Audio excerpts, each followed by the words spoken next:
Welcome to the CLB Forge podcast. This is the show to help equip you and your church for mission, ministry, and multiplying disciples. Here are your hosts, Pastor Mike Natal and Dr. Ryan Nilsson. Welcome to episode 33. So before we get started, we've been asking some of our guests, some of them we've forgotten to ask them, but we know that they're on the Star Wars side. So while we have two guests here, I figured we would get a 2-for-1 with our podcast. And we're going to ask you a very serious question, and depending upon how you guys answer, will dictate who we ask the rest of the questions to during the podcast. So, do you prefer Star Wars or Star Trek? You can say neither, but that's like a tie, and we all know about one. Yeah, that's true. Really, Keith? You didn't see Star Wars like when it came out in the theater? The three originals. Yeah, 4, 5, that's what 6. I'm saying. Yeah. That's what I'm saying. So what do you prefer, Star Wars or Star Trek? We'd have to probably go old school Captain Kirk Star Trek. You know, I'll take it. Mike, you said you wanted a twofer. I would also have to say the Star Trek. Ryan, yes. This may be the podcast that goes down in infamy as your favorite podcast. Already. It's stacking up. Right. It's stacking up. Yep. Like it's 3-1. Did you just say Will Wheaton? No. Oh, okay. All right. Amazing. So let's give a little intro to our two guests who are here. I'm going to try to keep it as serious as possible because I respect Ryan Nordlund as much as I do. So here's what we're going to say. Today's guests serve at Grace Lutheran Brethren Church in Bismarck, North Dakota. In addition to leading a thriving ministry in their established church in Bismarck for the past 7 years, they've also been pursuing a vision to reach out to a neighboring community in Lincoln and plant a church there. Today, we're talking with them about their passion for this, where they now are in their journey, and what they've learned as they've gone on this journey together. So join me in welcoming Pastor Keith Wolderich and Pastor Ryan Nordlund. Thank you for being here with us. There's no sound effect thing. Yeah, I know. We should have sound effects. I know. Like we've been It's talking cheering. about sound effects. There you go. Something that Jets Just fans breathing. never hear. That's hard. That's true. Yeah. Cheering. So for those of you, we'll just, establish the elephant in the room. Keith and I go way back with each other. We have many stories together. Keith was my youth pastor at Hillside Lutheran Brethren Church, and we have a lot of stories that we'll see if any of them actually come out as we're discussing what we're going through. But Keith has been very influential on my life now as a pastor. And so for those of you who are wondering where I get all my negative pastoral qualities from, it is from Keith Wolderich. So thank you, Keith, for being here. I gotta say, we're starting the recording half an hour late because the moment we all got on the call together, Keith just went at Mike. And I wasn't sure if it was heckling or verbal abuse or It was just truth telling. Yeah. And Yep. Mike wasn't with giving it some back. love. He was saving it for the recording. Oh, yeah. Once we hit record, then the gloves come off. So, yeah, Keith and I, man. But that's the way we show love to each other, Keith, is through mutual... East Coast, sarcastic love, especially when you've known each other as long as we have. Yep. Love it. Love it. Keith used fun to watch. Keith used to break into my house at the permission of my mother and father to scream me awake in the morning to take me out on a disciple. Yeah, Keith was like the biggest discipleship person in my life growing up in high school. And he got the permission of my mom and dad to literally break into my house and wake me up so that he could take me out to breakfast to teach me more about Jesus. Wow. And we see where it got me here as a pastor in a church. So if you're looking for ways to evangelize kids or make them want to become a pastor, maybe you should get the permission of their parents, break into their house and wake them up in the morning and take them out for coffee. Because that's so. Wait, Mike, was that positive or negative? It was. Well, it depends on when you asked me. Right now, looking back on it, totally positive in every single way. In my high school days, even though I wouldn't verbalize it, I appreciated it as well. So it was definitely appreciative on both sides, even though I couldn't give you, as a high schooler, I would never give you the satisfaction of knowing that. Oh, Ever. I'm well aware. Yeah. That was a tough group. Yeah. Yeah. Wow. So Mike and Ryan, you guys also went to seminary together, right? I'm just learning that. For a year. For a single year. Ryan was an upperclassman when I showed up. So, yeah. Yeah. And Nielsen, so you're the odd man out of this. Oh, no. Foursome. Yeah. Yep. Well, he was at high school when I was there at Hillcrest. So Oh, there you go. that connection. Wait, what? What was that? You were at Hillcrest? You went to Hillcrest? Yeah. Yeah, I went to Hillcrest. Yeah. What year did you graduate? 97. Yeah, I graduated in 94. So you would have been there when I was there. Oh, snap. So, like, you were an upperclassman for when Ryan was an underclass, just like you were. Oh, man, this is great. I was not there, but I love that somewhere in your memory you think I was there. Thank you. When did you just went 1 year or something? I went 2 years. I started the fall of 95. Well, we he remembers almost had you. that in common. We went to school with the same people, though, because we did. You would have been, you would have hung out with the people I hung out with, just at different times. Wow. Yeah. I feel like there it we're is. like, you know, like third cousins, blood brothers anyway. now. Yeah. Wow. All right. So I think we got a first question. Hopefully you'll answer it, or hopefully you'll ask it. Otherwise, I might have to just ask it. Yeah. So Ryan and I, because of the topic we're talking about, Ryan and I wind up in a lot of the same meetings and email threads and conversations, and it's kind of annoying because we're both Ryan N. And so, like, there's no short. You gotta like use full names to explain who you're even talking about, and there's no shortcuts around that. Anyway, Ryan Nordlund. I'm gonna call Ryan Nordlund the O from now on, and I'm gonna call you the N. Or no, I'm gonna call you the I. All right. So what? Ryan Nielsen, you are now the I, and Ryan Nordlund, you are now the O for the rest of the podcast. You don't have to call each other that, but I'm gonna call you that. So do you have the first question? Is that me? Okay, yes. Yeah. So I want to know from Ryan and Keith, how did you guys first get interested in doing ministry beyond the immediate community of your church? One of the remarkable things is like you and your church, you guys are out there together in a new community. You've expanded beyond your immediate neighborhood and community, and you're reaching a new town. How did you first get interested in doing that? Yeah.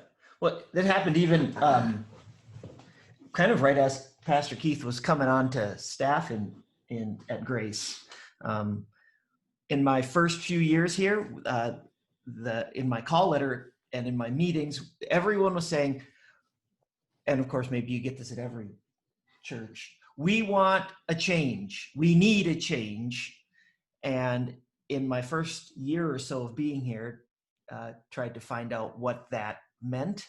By about the second year or so, realizing they need, whether they know it or not, and like it or not, they need to start thinking outside the walls. They were very good at taking care of each other inside the church group. Very good. The church, they're still, they stay till forever after church is done, just talking to each other. They're very close. But to get out of that, is what they needed. Mm-hmm. And you came in. Mm-hmm. Yeah, and I came in, fulfilling a role with students, high school students, and coming from a church two churches in Washington, one which was a restart, and the other one where I was more an associate. But I've always had a heart for youth ministry and students. So doing things unconventionally is right up my alley. So to step out of a normal kind of church environment enabled me to go think outside the box and think about how to do ministry and call people, to greater missions and purpose. Our purpose statement as pastors is to equip the saints for ministry. This was an opportunity for us to not only for us to grow, but also to bring people together to grow and to serve. So now we're equipping people and enabling them to become involved in the ministry. It's not just pastors doing it, it's enabling people from the congregation also being involved. Cool. Nice. So as you're reaching out to that community in Lincoln, what were some of the first attempts that you guys made, and how did they fare, if we can ask, and what did you learn from those attempts along the way? The first thing we did was we wanted to do kind of a fairly large community-based event. The school was brand new. They didn't have all of the equipment they would have liked to had. And so we went in, talked to the leaders of the school, and found out that they needed a set of like good volleyball standards, which aren't cheap. I mean, you don't just take your PE budget and go buy those things or you're done for like 3 years.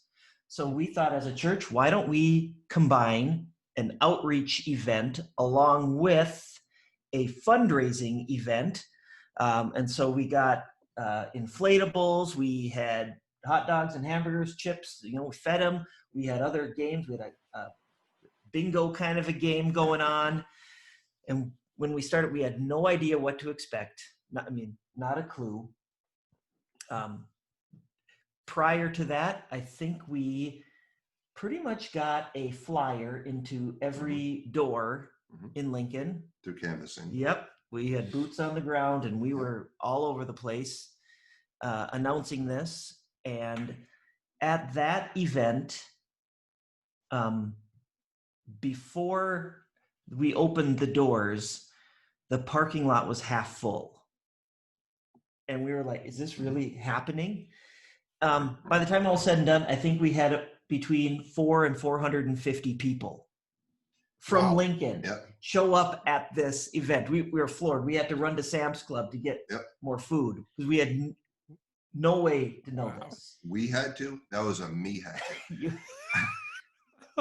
Always the humble, Keith. Servant. Always the servant, humble man that I remember you to be. There. I hear it. We also had a perfect day. It was in springtime. It was a perfect day. Yep. What do we mean by perfect day? It was cloudy, drizzly, windy, and cold. So there was nothing to do outside.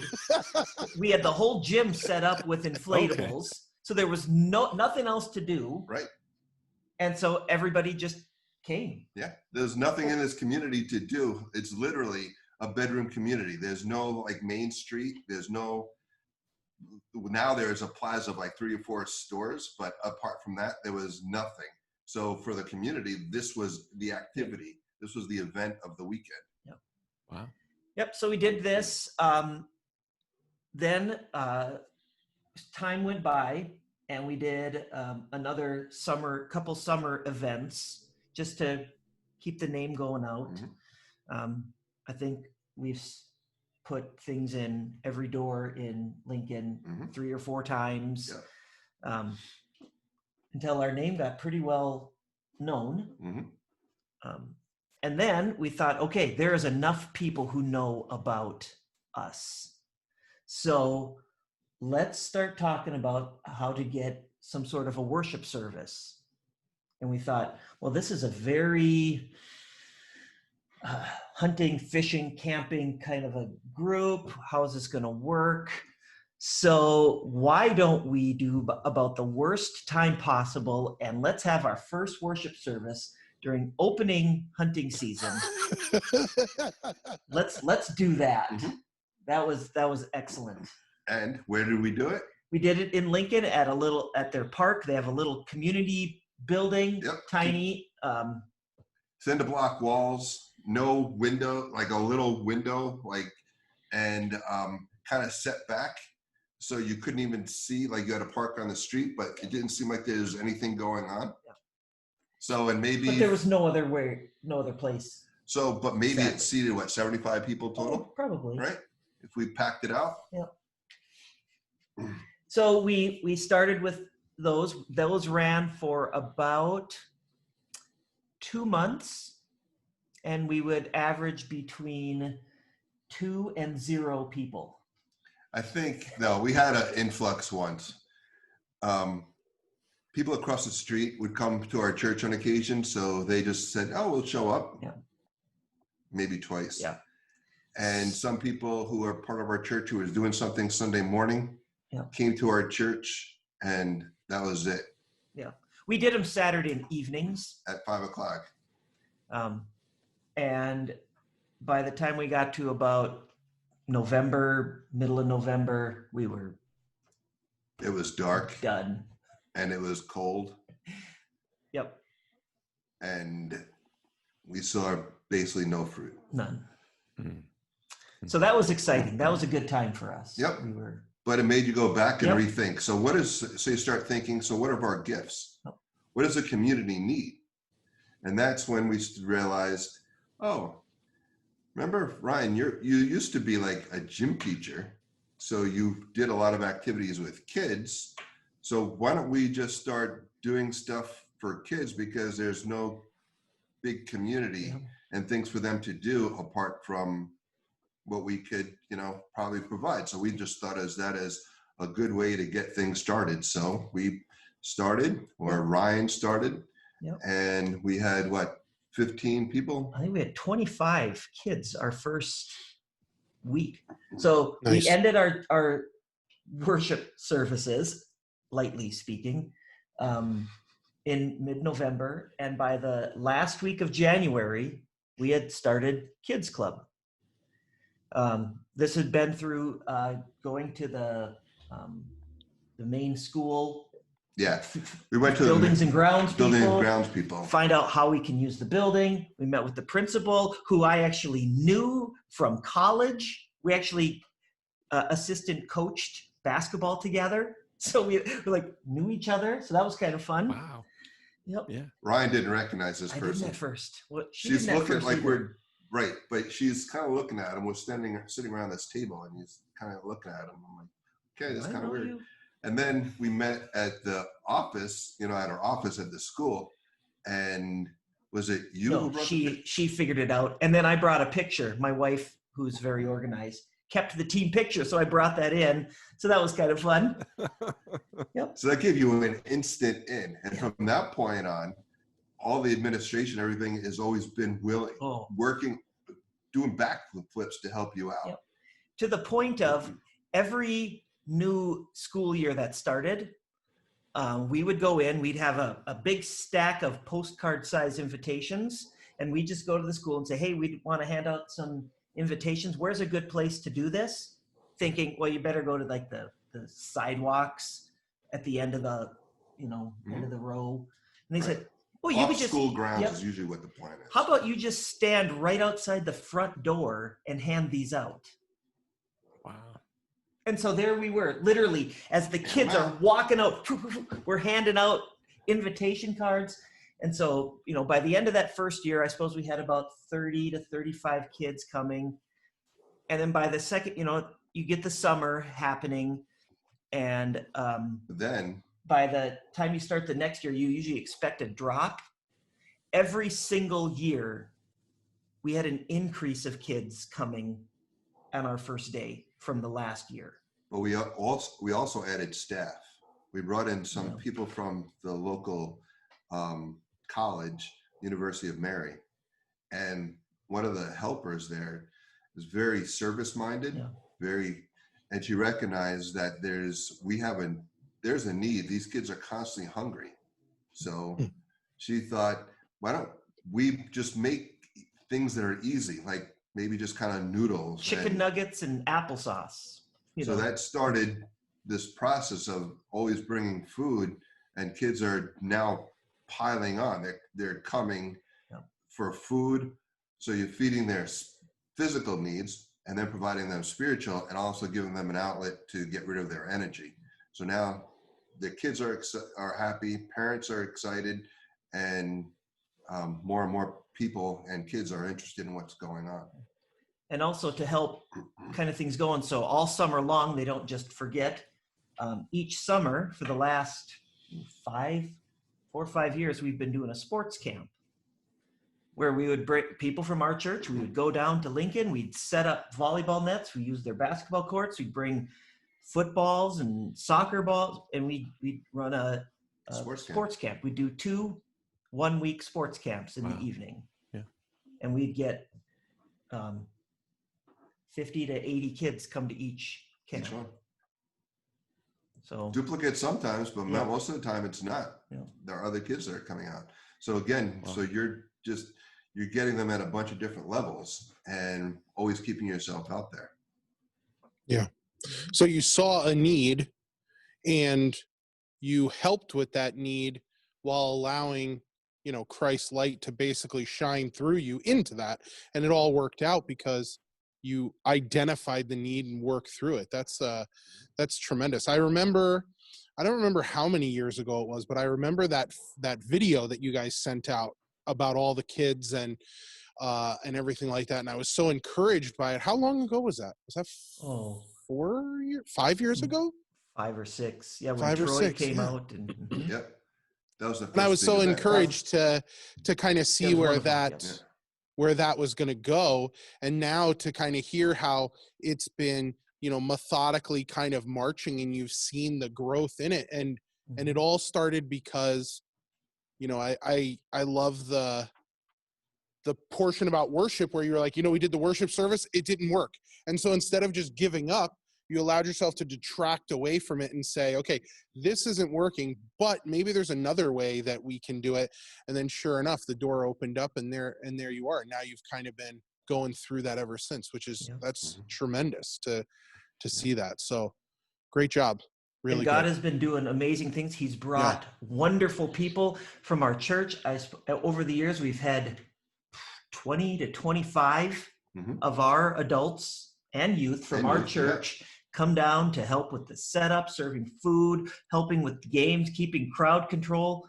And it's just been a wonderful ministry. Ryan, before you ask your next question, I kind of thought of a question as you brought that up, Ryan. Oh man, now that is really confusing. Ryan. Before you ask your question, let me ask you a question. So how has that affected your church? So like you're saying you got 25 people from your current church in Bismarck to come and help. Have you seen a difference in people as you've been doing the outreach in Lincoln, in your own people in Bismarck? Especially one. Okay. And I'm going to go back to our very first year. We got up to Easter time and we had about 25 to 30 kids at this point. And one of our volunteers was there, and I'm going through the Easter story. And so I'm asking, all right, kids, does anybody know what Easter is? And kids raise their hands. Oh, it's when we go to grandma's and she always makes ham. Oh, it's when we do an Easter egg hunt and we get candy. I said, but why do we do Easter? What happened the very first Easter? And of those 25 to 30 kids, not one could say, this is when we celebrate the resurrection of Jesus. And when that day was done, that leader came up to me and said, I can't believe none of those kids knew. Not one knows about the resurrection of Jesus. And that person volunteered for another 3 or 4 years before getting involved in other things. But it was an excellent way to just get people excited about, hey, this is an unreached people, Right. 5-7 miles away. Right, in your backyard.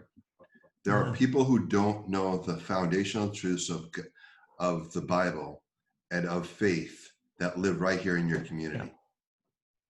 Yeah, you wouldn't think that in central North Dakota that people wouldn't know at least that. They don't. And so we have the privilege and joy and duty to go out and share the gospel with them. I love how you guys tried some things that didn't work but you didn't give up.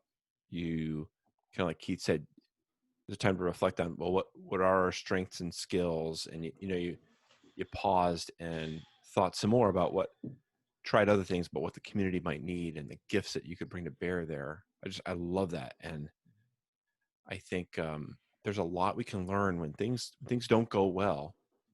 I mean, you guys really took advantage of all of the learning opportunities that were there in that for you. And sometimes we just walk away discouraged in those moments, but really those could be pivotal times for growth. And that's just such a great example of that. Yep. Yeah. And thinking back, little did I know that training to be a gym teacher Yeah. would make such a massive difference in this. Yeah. And a coach that you had many, many years ago. Yep. Yeah, that's wild. That's amazing that God arranged all that in his wisdom and sovereignty. Yeah. And I was there. I got to visit one of those I was there one night, maybe 2-3 years ago now. And it was amazing to see it all in action and to realize, this is, even just being there a couple hours, I could see, this is a mission field. And, when we're planning churches in other places too, we see that so few people know what the gospel is, know what it's actually about, even here in America. Yeah. So guys, what are the next steps that you're going to take alongside with North American Mission in order to expand the children's program that you are telling us about, that sounds amazing, into a church plant? Well, it's been a little frustrating this year. We're unable to use the school right now. So we've been meeting outside, and fortunately every Wednesday so far has been excellent weather. We're going to be actually heading out in 2 hours. I'll be there again. But it's not the same. It just isn't. And you just can't quite do what you used to do. We can't serve food. But one thing I think it's going to help with is once the weather becomes so we're unable to meet outside, I'm going to start spending all the time I would have spent with the kids making contacts with families. Nice. And I'm going to be calling, saying, hey, your kids have come to Kids Club for the past, whatever year, some 5-7 years. Would you be okay for me to bring some pizzas over and we can talk about what you think about it, what we should do in the future, how this works, and just find out if they are, maybe some people of peace, families of peace that would be willing to start being in a core group. I'd love to start a Bible study, a family-oriented Bible study where we talk about different maybe parenting issues, marriage topics, and just try to see where that might lead, and if we can get some families out there who are excited about this. So that's kind of my plan at this point. So we just continue to pray what doors are open and available. And again, just keeping our eyes, and ears open to his, the Lord's leading. Of course, being in homes is a logical step. There are some newer homes out there that may not have finished basements. So we're hoping maybe we can have some kids activities, not to the large numbers that we have before, but maybe do, instead of one night a week, maybe do two nights a week. Maybe bring in some of our students to kind of help with some of those things. And again, creating more opportunities for other people within our congregation to help out as well, to use their gifts and talents. So it's, we got another door that seems to be not totally closed yet. There's still, a little bit of an opening, and we're just going to do what we can to walk through that door and open it wide open again by the Lord's leading. Yeah, I love that you haven't let COVID totally derail what you're doing. You found new ways to keep connecting with people. That's awesome. Adaptability. That's awesome to hear. I'm wondering, and with the partnership of Church of Lutheran Brethren, they're partnering with us to help with different resources to help us get this time to do this. So we're very thankful for that. Awesome. Yeah. What advice would you guys have for an elder or a pastor who's got a heart for expanding their church's ministry beyond beyond their immediate neighborhood, like how you guys have done? Because I know there are lots of other churches that they're in the same position that you found Grace in when you first got there. And sometimes churches realize it, sometimes they don't. Sometimes, I think very often, it may be one or two leaders who are aware of that. And they may be just kind of wrestling with, how do I get this whole group of people, this whole church? Like, what's a next step? What kind of advice would you guys have for someone in that situation? I'd say just spend time in prayer. I think prayer is key. I would say, share your ideas with people who are like-minded, who, have different experiences apart from your own, but still have a heart for students.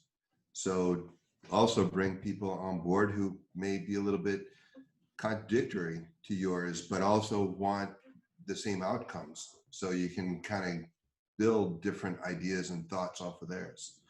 Find the needs of the community. What are the needs in the community? Do an assessment. What does the community have? What can our gifts from the people that we have in our church? How can we fill and meet some of those needs? See if, just kind of see about support families, families in the church that, there's a lot of people in the church, there's people in the church that want to see their kids and their families do something collectively. How can you help and work with them as well? So there's a bunch of different ways, but again, just do something. Literally, don't just stand there and wait for the perfect opportunity, but just do something. Don't be complacent. We have, this time and this time and space in history. Let's not let it pass us by, but let's make the most of these opportunities that we have. And let's not be like our forefathers before us. Have the faith to make the steps that are necessary. And doors will close and doors will open, but you've got to walk through something in order to find out where you can go and what you can do. And it seems like the more you try, well, something's gonna work. Right. Mm-hmm. Just keep trying. Right. Failure is a perfectly good outcome if you're given something to go. Yeah. It's okay. And that's really what makes you guys a tremendous team too. Like you, Keith, and you, Ryan, together doing this is because neither of you are happy with complacency, and neither of you can sit still ever. Like, I'm shocked that we've had this as long as we have with you guys, because you're constantly going. You're constantly doing. And I think that that's why you guys have been called together to really do this. And the church plant is going to be a blessing to that community. And just the fact that you guys have that mission mindset is tremendous. So, Thank you, Mike. Yeah, absolutely. And so how can our listeners be in prayer for you guys?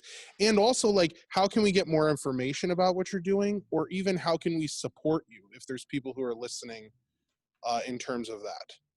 So 3-part question. Yeah, well, we do on our website at gracelbc.org. We have a link to our Lincoln ministry, kind of what's going on there. So you can kind of see a little bit what's happening. We haven't been able to do much updating this year with it because it's just been kind of frustrating that way. But of course, pray.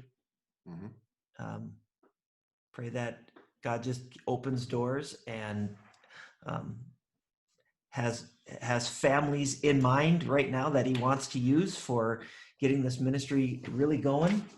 If you want to support it, either way, you can either financially, you can give to the Church of the Lutheran Brethren and put on a little memo for Lincoln, and I'm sure it'll get to where it needs to go. You can send it to us. We do just right out of our own church budget. We have funds that go straight to Lincoln for, equipment, not so much rental this year, but Right. in the past, rental costs. But there are still ongoing expenses all the time. And if someone really wants to, someone's got a couple $1 million laying around, we could use a building. That would be very, very helpful about now. Right. That would be really helpful if we had a building to do ministry in, where we could have a gym and kids running around, and have another space for studies and for other things. We could always make use of it. So be praying for that for sure. I also, ask that you pray for people connections, that we just continue to connect with people to help in the ministry, people to connect with in the community. I think it's just really vitally important. Open doors, that people do, as Ryan was talking about earlier, that we would be seeking open doors, people of peace. Pray for our families. Pastor families are always under attack. So be praying for us, as well. Be praying for our church, Grace Lutheran Church, for our leadership, for those who are taking on greater roles. Be praying for them. And then also be praying that we would have the faith to walk through the doors, that we're unsure of walking through. And then, of course, let us never take for granted our health. So be praying for that too, because it takes an awful lot of energy to make it all work. And so that's just a vital and important part, to be thinking and praying through. Yeah, well said. Well said. Thank you, guys. Thanks for sharing how we can be a part of your ministry and be praying for you as well. So thank you, Keith and Ryan, for being our guests. Thank you all for listening to our show today. We'd love to cover topics that will help equip you for mission, ministry, and multiplying disciples. So email us with comments and questions at podcast@clbforge.org. Don't forget to subscribe to our show. We'd love it if you shared the podcast with a friend or colleague. Thanks for listening, and we'll see you next time. This has been an episode of the CLB Forge podcast with Pastor Mike Natal and Dr. Ryan Nilsson. Thanks for listening. We welcome your questions and comments. Email us at podcast@clbforge.org.